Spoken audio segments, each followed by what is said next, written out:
Vamos lá.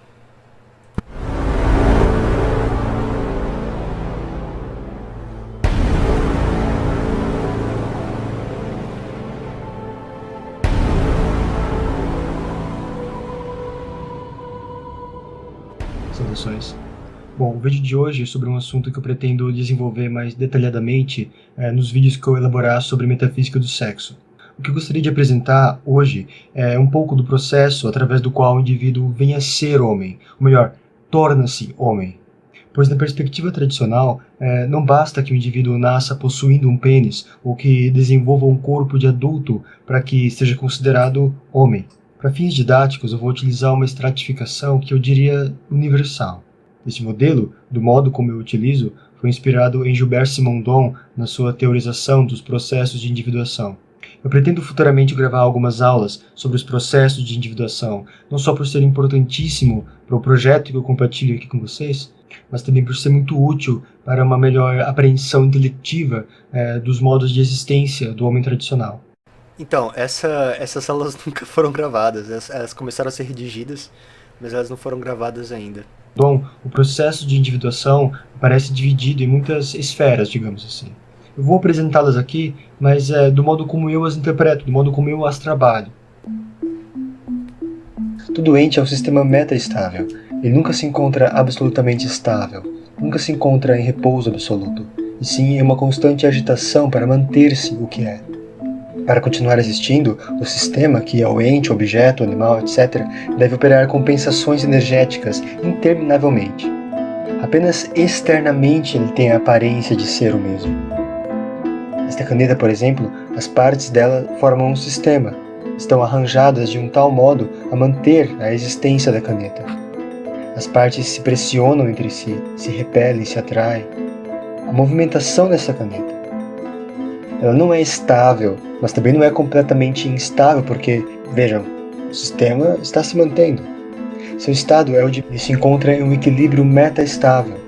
Essa luta do sistema para se manter, a luta das coisas para se manterem existentes, está desde o começo fadada ao fracasso. O destino certo do sistema é desequilibrar-se definitivamente e então perecer. Não há na dimensão existencial uma estabilidade definitiva comparada àquela da dimensão do ser. O que há são apenas fases do ser. O ente individual, seja uma pedra, uma planta, um animal ou um homem, é o seu ser defasado, ou seja, o seu ser dividido em fases sucessivas.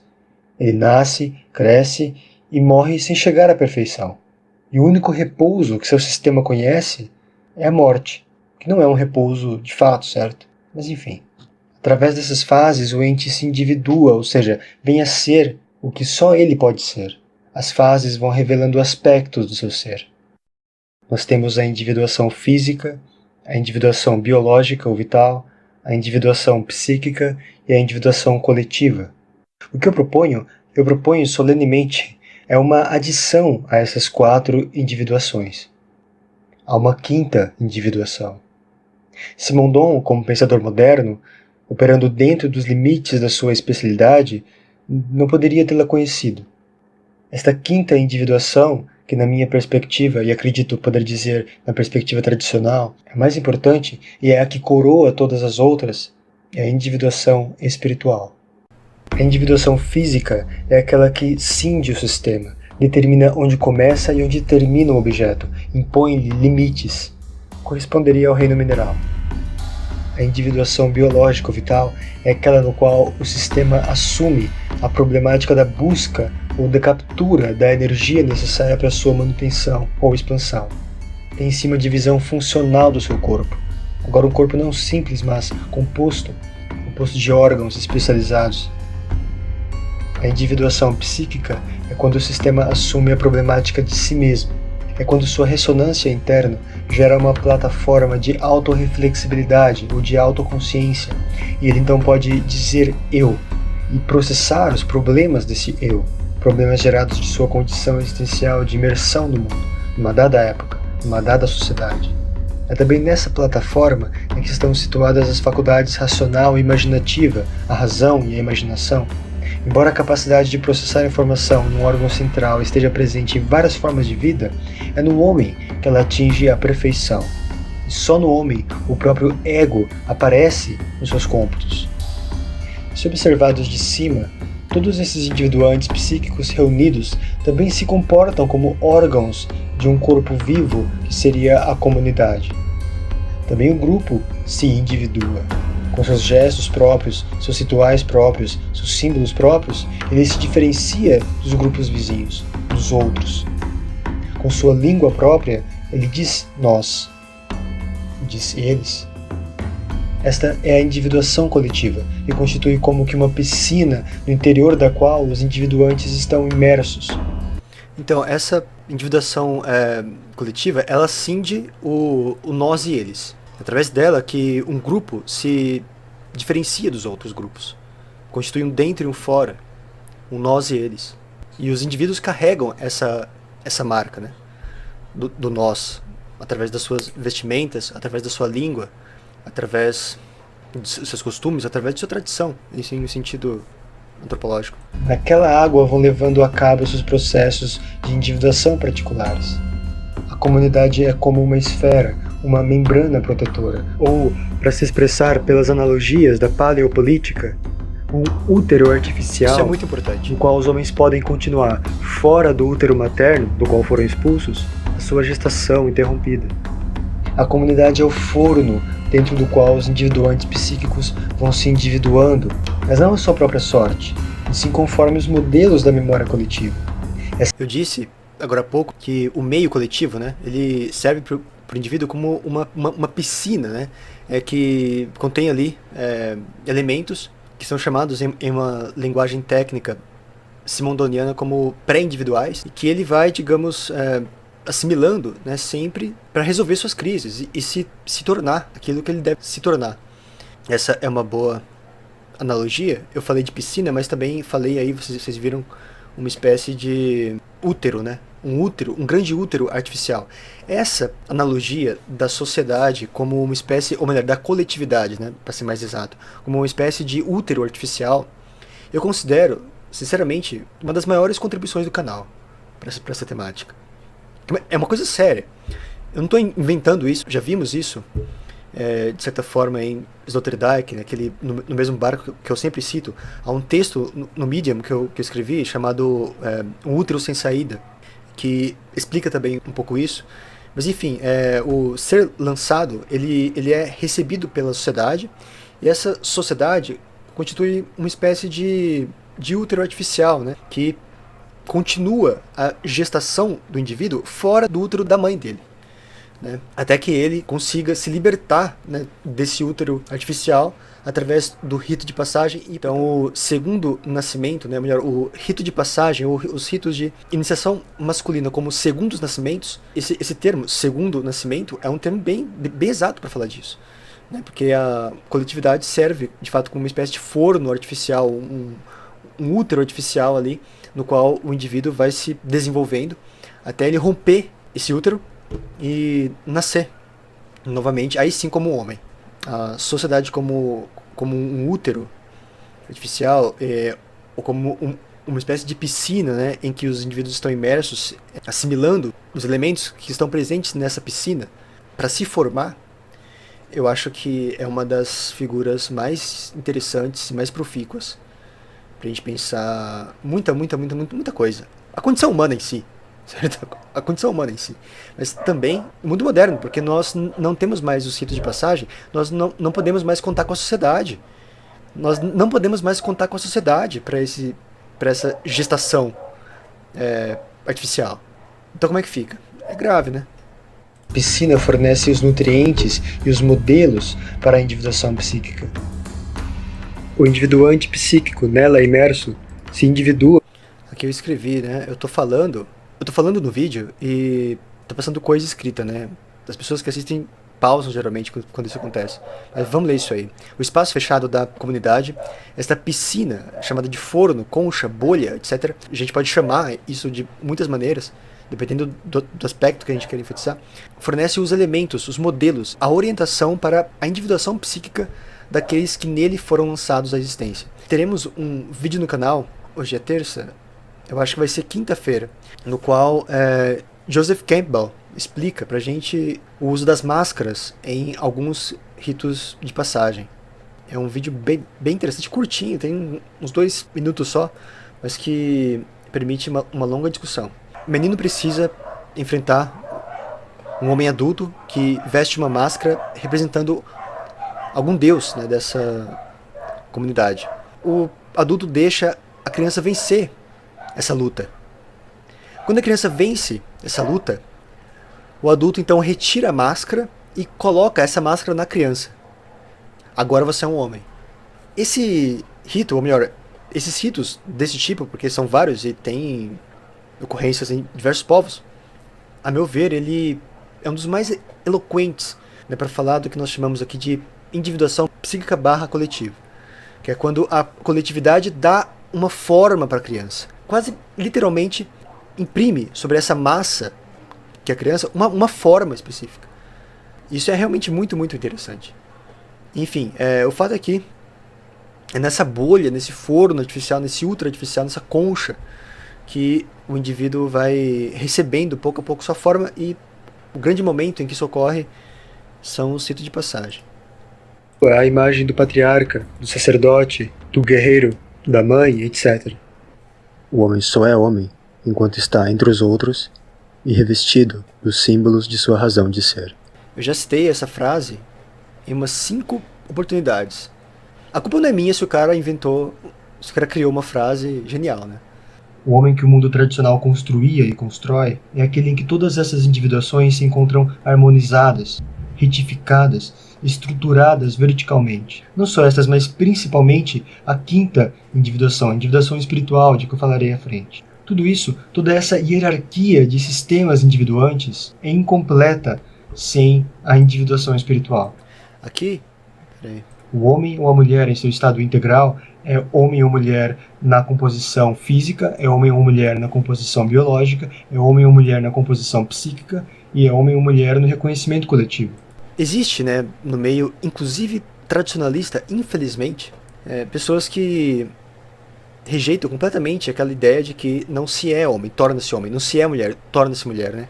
Que infelizmente é algo que foi muito repetido, e é repetido constantemente pelos pensadores mais contemporâneos. Tudo. Quando nós temos essa ênfase, né, crescente por parte dos tradicionalistas, não, se a pessoa tem um pênis, ela automaticamente já é homem. Essa visão cai naquela tendência, né, que nós já vimos aqui no canal várias vezes, de animalização do ser humano, biologização dos sexos, né, que é reduzir o masculino ou o feminino apenas ao seu aspecto ou à sua dimensão biológica. Veja bem, o pênis e a vagina, em si, eles pertencem ao que se chama de individuação biológica. Entende o que eu quero dizer? Eles pertencem a essa esfera do biológico ainda. Agora, isso não significa, né, que a pessoa possa dar para si mesma a identidade de gênero que ela quiser. Porque no mundo da tradição, ter um pênis ou uma vagina não basta para você ser homem ou mulher, mas, isso é muito importante, informa o caminho que você deve seguir para se tornar aquilo que você é. Uma criança que tem um pênis, ela não é ainda considerada homem. Mas ter um pênis significa que ela deve se tornar a imagem dos seus deuses masculinos ou dos seus arquétipos masculinos. Ter uma vagina significa que a criança vai ter que ser conduzida pelos caminhos que são aqueles que conduzem à individuação feminina. O modelo será sempre um arquétipo feminino. Então, se por um lado, no mundo da tradição, não basta ter um pênis, por outro lado, ter um pênis significa um caminho que você vai ter que percorrer para se tornar aquilo que você deve se tornar. Então, se por um lado, aqueles que dizem que não se é mulher, torna-se mulher, não se é homem, torna-se homem, se por um lado eles estão corretos, pós-modernos, né? Se nesse ponto eles estão corretos, por outro lado, eles pecam justamente ao pensar que isso lhes permite dizer que um homem pode tomar para si uma identidade de mulher e vice-versa. Então, se o pênis não basta, ele também não é irrelevante. Ele é relevante justamente porque ele assinala um caminho. No mundo da tradição, a pessoa só nasce homem e mulher por razões do mundo pré-existente. A alma vem sempre já com esse script masculino ou feminino a seguir, de acordo com eventos pré-existenciais que essa alma passou. Mas principalmente é homem ou mulher nos seus modos de realização espiritual. Bom, o que seria a individuação espiritual e o que ela tem a ver com o tema do vídeo, que é tornar-se homem? Eu voltarei ao que eu disse no início, que no mundo tradicional não basta ter um corpo masculino para ser homem. Não basta refletir a si mesmo como homem, imaginar-se, fantasiar-se como homem, vestir-se como homem, nem mesmo comportar-se como homem. Pois o comportamento, um traço externo, também pode ser replicado tanto por uma criança como por uma mulher, eventualmente até por um animal, um macaco. Reparem como todos esses traços dizem respeito ao sistema que decide a autenticidade de um homem é o resultado da individuação espiritual. As grandes transformações dos sistemas individuantes irrompem de crises, ou melhor, das resoluções de crises. A iniciação, e sob esse nome eu abrigo muitas formas diferentes de passagem ritual, nem sempre confundíveis com a das seitas, por exemplo. Enfim, a iniciação eram justamente as respostas coletivas a essas crises. Os rituais de passagem eram exatamente as soluções coletivas da crise, que sempre esteve programada para eclodir naquele determinado momento da vida do individuante. A crise cujos sinais aparecem no físico, no biológico, no psíquico, e que são notados e interpretados pelo coletivo, que então aparece para resolvê-la, e que a resolve com toda a eficiência de um choque. Através de um repertório técnico que varia culturalmente e que inclui isolamento ritual, jejum, resistência à dor, exposição à morte e um vasto rol de provas, tanto físicas quanto ascéticas. Enfim, através desse repertório, os mestres da individuação espiritual provocam no jovem uma verdadeira ruptura de nível. Arrancam-lhe do nível das 4 individuações e o puxam para a 5ª. Aqui vale passar novamente por esta hierarquia.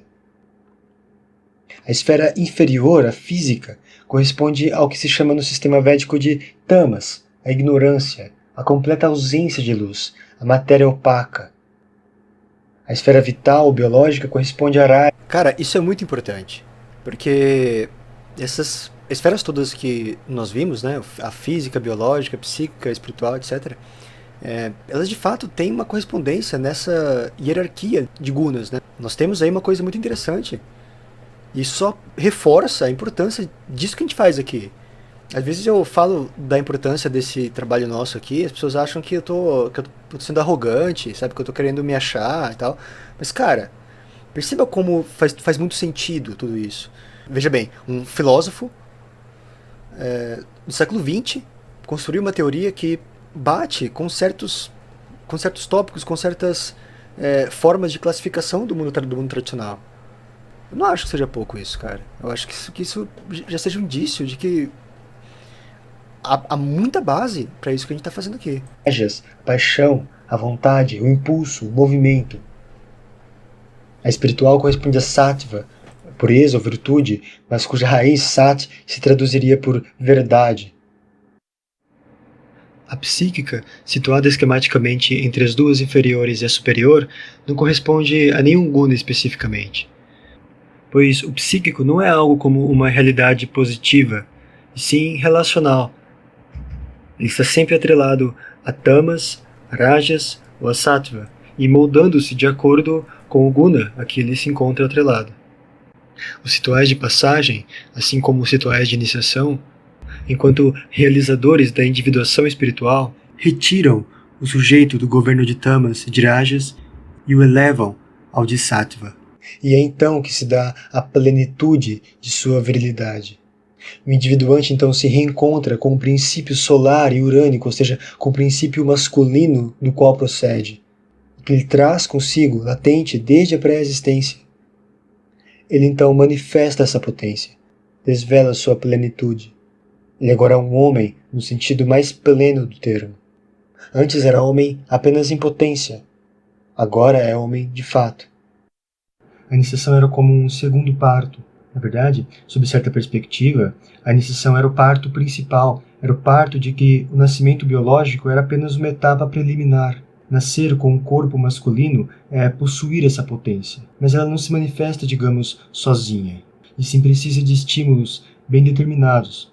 corporal é apenas potência, é a massa energética necessária para a individuação principal. É preciso um trabalho, diria até alquímico, para extrair dele a luz. Portanto, não importa, não tem valor algum o indivíduo ter apenas o corpo de homem, ver-se a si mesmo como homem, ou simular o comportamento de um homem. Até que ele passe pelo ritual de transição e encarne um dos arquétipos solares, ele continuará sendo um menino, por tempo determinado. Ele pode morrer velho, que ainda assim não terá sido um homem pleno. A individuação espiritual não retira o indivíduo do governo das esferas inferiores, simplesmente. Não apenas isso.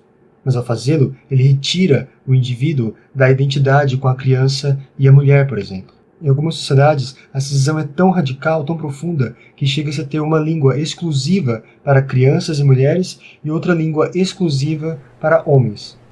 A iniciação era o parto principal, de que o parto biológico era apenas uma etapa preliminar. Nascer com um corpo masculino é possuir essa potência, mas ela não se manifesta, digamos, sozinha. É por ser privado desta realização solar que o escravo estava fadado ao status de uma criança. E o mesmo quanto às mulheres. A criança, o escravo e a mulher, por suas constituições naturais, podiam completar apenas as individuações física, biológica e psíquica. Eram superiores aos animais por conseguirem a psíquica, mas inferiores ao homem por não conseguirem a espiritual. E sendo que é esta última individuação a que outorga o dom do governo de si, então a criança, o escravo e a mulher, não podendo governar a si mesmos, precisavam que alguém os governasse. Alguém que, tendo completado a individuação espiritual, comprovado o governo de si, pudesse, então, governar os outros, governá-los. É por isso que a política sempre foi, em essência, uma responsabilidade masculina, enquanto outras áreas em que o dom do autogoverno não era tão indispensável assim, puderam ser confiadas à mulher. Mas isto significa que a mulher esteja privada de individuação espiritual? Não exatamente.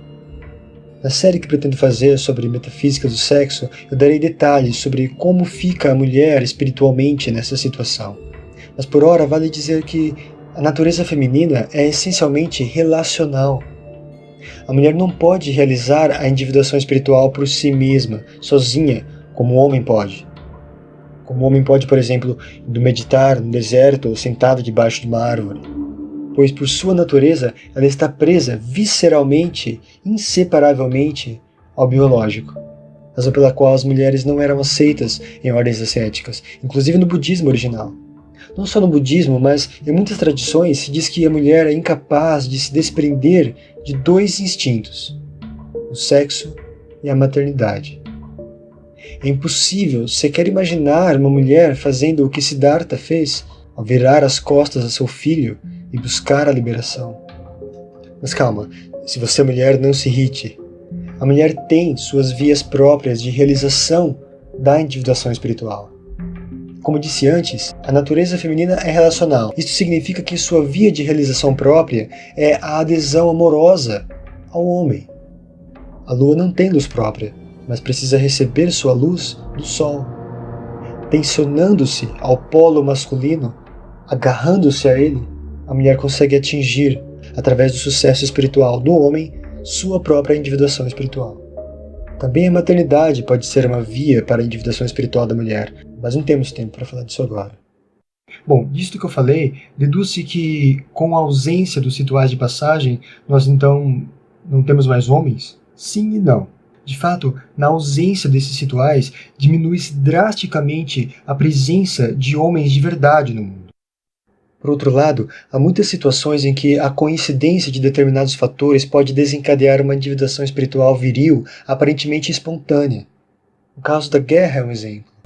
Se o individuante souber dar um significado transcendente à empresa da guerra, ele poderá sair da batalha transformado, renascido, feito um homem de fato. A guerra tem essa potência descomunal. Por outro lado, na medida em que a guerra moderna também deixou de ser uma empresa religiosa, também abandonou os ritos, é muito comum que o sujeito dela volte traumatizado negativamente, o que retarda ou apaga em definitivo a potência solar de que ele, antes da guerra, era portador. Há outros exemplos. De fato, toda crise profunda pode ser devidamente aproveitada para desencadear esta ruptura de nível. Contudo, sempre dependerá, hoje, da habilidade do indivíduo. Quando antes, no mundo da tradição, a comunidade já tinha as fórmulas para obter os melhores resultados. Não importa o quanto o sujeito ostente traços externos da masculinidade. Uma tal virilidade é apenas fálica. A verdadeira virilidade é espiritual. É quando esses traços físicos são cultivados apenas como símbolos de uma conquista ascética.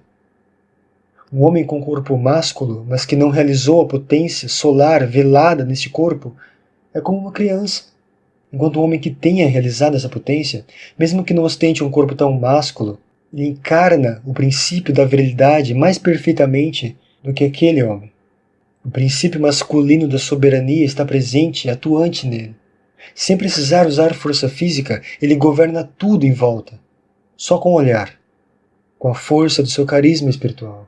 Como os líderes, né, que nós temos, líderes políticos, por exemplo, não necessariamente revolucionários, né, mas homens que em si não tinham um físico tão másculo assim, mas que sabiam dominar só encarnando o princípio masculino da soberania. Eles tinham uma espécie de magnetismo especial, que é justamente aquele que caracteriza o masculino. Pense aí em qualquer exemplo do século XX, grandes homens do século XX, certo? Que não tinham um corpo muito foda, mas que tinham uma capacidade de dominar só pela presença, só pelo olhar. E é importante repetir isso aqui, porque tem gente que pega essa frase que eu disse e isola ela, né, do restante das coisas que eu falo. Eu não tô de forma alguma desprezando o corpo. Eu não tô de forma alguma desprezando o aspecto fálico de ser homem. O corpo também é importante. Nós teremos aqui no canal um convidado, Ricardo Tomé, que vai falar com a gente sobre isso. Mas de forma alguma eu estou desprezando o corpo aqui. Eu estou querendo dizer que ele não basta. Ele pode ser um símbolo de uma realização interna. Mas em si mesmo, ele não basta. Vai dizer que o modelo de homem é o Alexandre Frota, por exemplo. Faça-me favor, né? O homem moderno acha que, copulando sem parar, consegue provar sua virilidade, quando, da perspectiva tradicional, é o oposto. Um tal homem está atendendo ao estímulo da mulher, está sendo hipnotizado por ela, está sendo, portanto, governado pelo princípio feminino.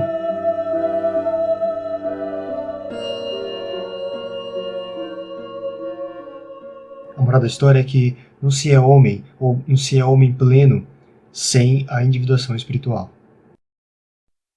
Bom, espero que com isso tenha jogado um pouco de luz sobre o que significa tornar-se homem. A saber, realizar, por meio do ascetismo, um ascetismo que não despreza as potências física, biológica, psíquica e coletiva, mas que delas se aproveita, enfim, realizar, por meio desse ascetismo viril, sua mais elevada potência. Mergulhar fundo em si mesmo, e de suas profundezas trazer, ao encontro da luz do dia, a luz que nelas estava aprisionada. Bom, então se você se interessou por isso, se inscreva no canal, porque eu lançarei uma série sobre metafísica do sexo, em que vou apresentar alguns desses pontos em mais detalhes. Eu peço também que vocês compartilhem nas redes sociais esse vídeo e outros do canal também. Talvez no fim do mês nós tenhamos algumas novidades técnicas por aqui. Eu sinceramente acho que com esse modelo que nós apresentamos aí, é possível abordar essa condição masculina, não só no mundo moderno, mas de modo geral, o que é ser homem, o que é tornar-se homem. Lembrando que eu tenho inscritos que são psicólogos, e eles adoram esses vídeos. E sempre me lembram, né, de associações, né, que eles conseguem fazer com certas teorias da psicologia e tudo mais. Antropólogos também gostam desses vídeos desse tipo, porque eles também conseguem encontrar base para isso dentro da literatura antropológica e etnográfica e etnológica, enfim. E, cara, eu acho que isso é um grande tesouro aí pra gente explorar. Não fui eu que encontrei esse tesouro, mas eu tô reunindo um pouco dele pra gente aqui. O Gabriel falando aqui, ter pênis só significa que você tem a potência de se tornar homem, mas você ainda precisa atualizá-la, usando uma linguagem aristotélica. Perfeito, perfeito. Exatamente isso. Você tem a potência, mas para realizar essa potência, para atualizá-la, você precisa passar por um processo que no mundo da tradição era um processo bem fechadinho, sistematizado, certinho, né? Que era um rito de passagem. Agora, na ausência deles, nós temos que nos virar. Nós somos como que crianças tendo que operar o próprio parto.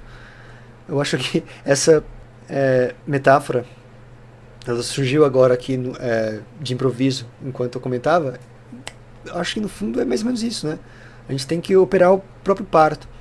A coletividade já não nos ajuda, não nos ajuda a resolver essas crises que todos nós estamos programados para passar. E aí eu entro naquela questão que eu comentei no começo dessa transmissão, que é como que isso tudo também se liga àquela questão da assimilação dos jovens de identidades artificiais. Sem esses ritos todos, ela começa a assimilar, a aceitar, isso é muito importante, ela começa a aceitar para suas crises internas aquelas resoluções que estão sendo passadas para ela. Então, quando ela passa por essas crises, né?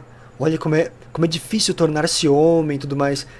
E aí, de repente, ela enxerga um discurso que fornece para ela uma solução, que é essa solução pós-moderna. E aí ela assimila aquilo. Então, a falta dos ritos de passagem também tem a ver com a facilidade com que os jovens estão assimilando essas novas identidades. Por não terem mais essa impressão do arquétipo que resolve as suas crises internas, elas então começam a adotar outras resoluções, outras fórmulas de resolução psíquica, que são aquelas fornecidas pelas propagandas pós-modernas. Uma pessoa em crise de individuação, uma pessoa que está passando por essas crises, ela tende a aceitar a resolução que aparecer. É um sistema em crise. Ele precisa resolver, precisa estabilizar a crise, precisa aquietar um pouco esse tumulto interno que ela vive. Então ela aceita fórmulas que são aquelas passadas pelas pessoas que estão ali circundando.